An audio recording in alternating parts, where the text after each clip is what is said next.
अब कुछ करना नहीं, नहीं तो तुम्हें तोड़ूंगी भी मैं बना के। ऐसे ही खड़ी मोबाइल रखना इसको। बैठ जाती करना हो जाता। खाना भी रख देना प्रसाद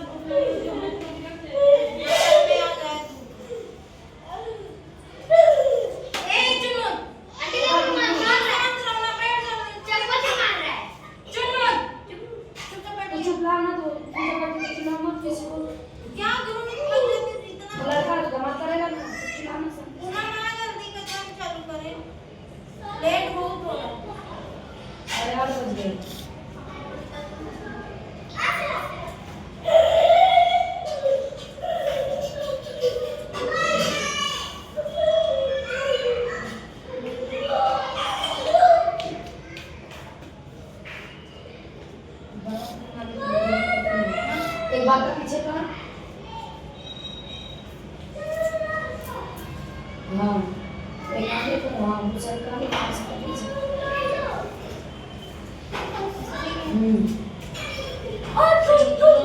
पता बस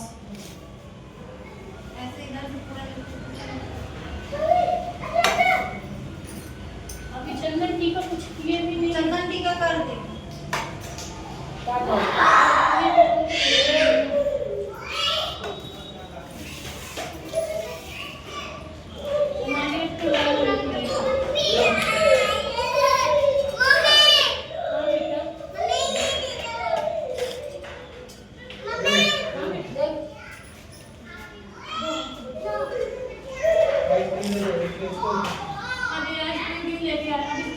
जो कमियां कितना जोड़ देखो ना उसका भैया को दो भैया को अरे पे कम ले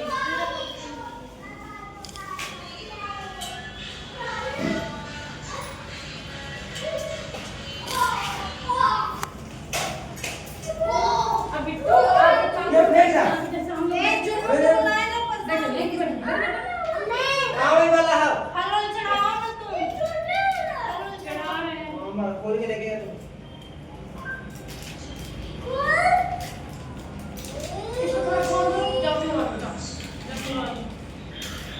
ऐसे बाबू तुम ऐसे ही इधर भी थोड़ा करना मेरा भी है तो और कुछ जो ना उनके सामने इधर से जो ना नहीं दूर से देखिएगा तो गाइस आप सभी को हमारे छोटे से ब्लॉग में स्वागत है। कैसे आप लोग जी आशा करती हूं अच्छा विश्वासों में मस्त होंगे।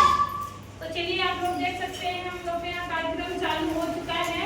हेलो तो आप लोग बने कुछ बनाइए रहिएगा ना खाना हमारा आना आप लोग बने ऐसा रहिएगा है तेरे पास और कमेंट कीजिए बताइएगा जरूर।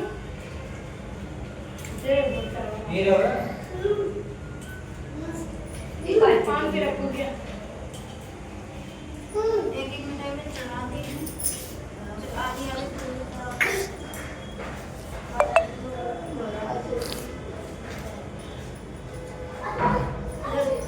कितने का मिला रे बाबू ये 10 रुपए का। 10 रुपये मिला है 10 के लिए नहीं 10 का मिला ये 10 रुपये मुझे दे चक्का अरे भाई पैसा नहीं देना पढ़ से बोलिए मत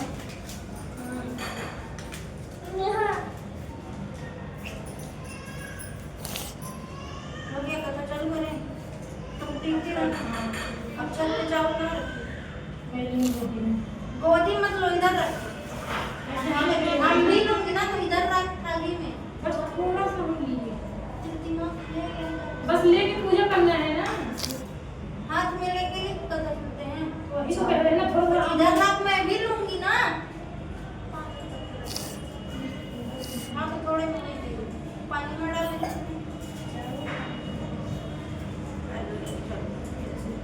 छिटकना पड़ेगा ना 3 अध्याय होगा तो क्या एक ही में सारा चावल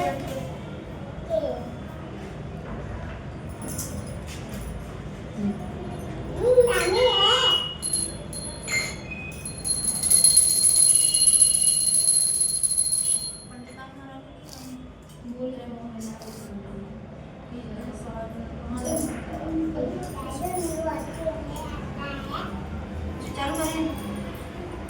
इस दिन सुहागिन स्त्रियों को प्रातःकाल ही घर की साफ सफाई आदि करके सामान्य से भरता हो लेना चाहिए। इस दिन स्त्रियों को निर्जला उपवास करना चाहिए। फिर पूजन की सभी सामग्री को एकत्रित कर लें। इसके बाद ये शाम के समय अपने घर के पूजा स्थल या आंगन के स्वच्छ कर लें। फिर स्त्री को हाथ आदि धोकर अच्छे वस्त्र पहनना चाहिए और आभूषण आदि धारण करना चाहिए।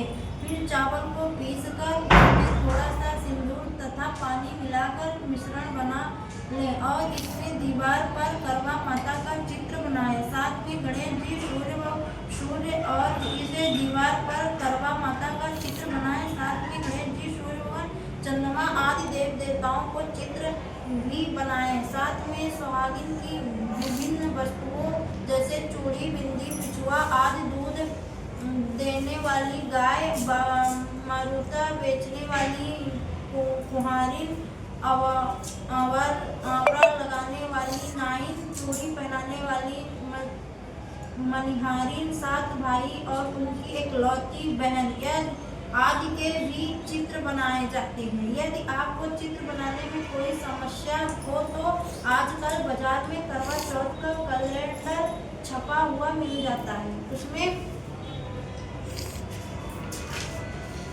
उसे लगाकर दीवार पर चित्रण लेना चाहिए। अन्यथा यह पुस्तक जो आपके हाथों में है कि अन्य प्रति लेनी चाहिए, क्योंकि इस पुस्तक के पृष्ठ करवा पर भी करवा माता का स्वयंदिष्ट चित्र छपा हुआ है जो अन्यथा प्रभावशाली है। फिर पीली मिट्टी से भगवान शिव तथा माता पार्वती के प्रतीक स्वरूप बना लेने चाहिए। अवस्था में माता पार्वती के प्रति भगवान शिव को अजर अमर माना जाता है, इसलिए उनकी पूजा करके माता पार्वती का प्रार्थना की जाती है कि हमारे पति को भी लंबी आयु प्रदान करें। फिर लड़की का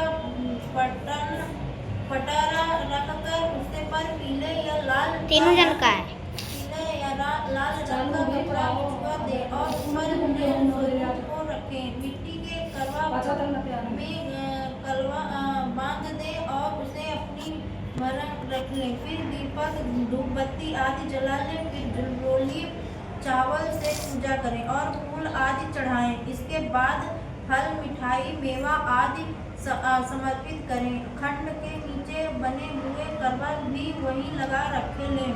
यदि एक से अधिक महिलाएं साथ मिलकर पूजन कर रही हैं तो सभी महिलाओं को मिट्टी का करवा और अखंड का करवा अपना अलग अलग लाना चाहिए। शेष पूजन सामग्री अलग अलग लेनी आवश्यक होती है। फिर कोई महिला करवा चौथ की चारों कहानियां पढ़कर सुनाए। शेष सभी महिलाएं शांति साथ सुने। उसके बाद सभी महिलाओं को मिलकर जोर का जयकारा लगाए। करवा माता की जय, भगवान भोलेनाथ की जय, माता पार्वती की जय, भगवान गणेश जी की जय। इसके बाद कपूर लगाए। कपूर लगाकर आरती गाते हुए आरती करनी चाहिए। इसके बाद अपने सभी बड़ी महिलाओं के पैर छूकर आशीर्वाद लेना चाहिए।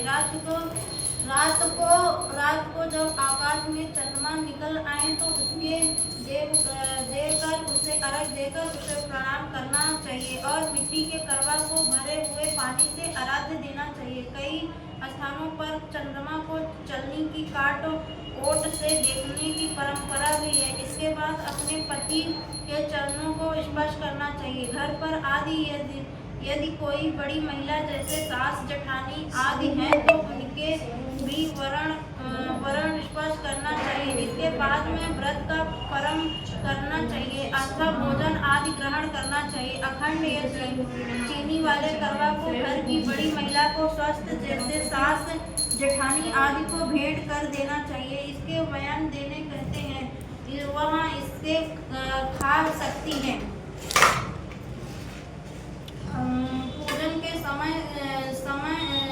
पूजा के समय गए फल, मिठाई आदि को किसी मंदिर में बजर देना चाहिए अथवा गरीब बच्चों को देना चाहिए। इस प्रकार से व्रत का संपूर्ण महत्व होता है। व्रत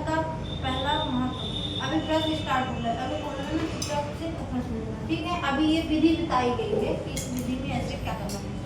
इस व्रत को करने का कारण माता अन्यथा प्रसन्न होती है और यदि उत्तम फल प्रदान करती है। इस व्रत को करने से स्त्री के प्रति लंबी आयु प्रदान होती है। उनके सभी प्रकार के रोग जोश दूर हो जाते हैं। इस व्रत के प्रथम स्वरूप पति पत्नी का प्रेम अस्थायी बना रहता है और उनके दैहिक जीवन प्रत्यय सुखी हो जाता है।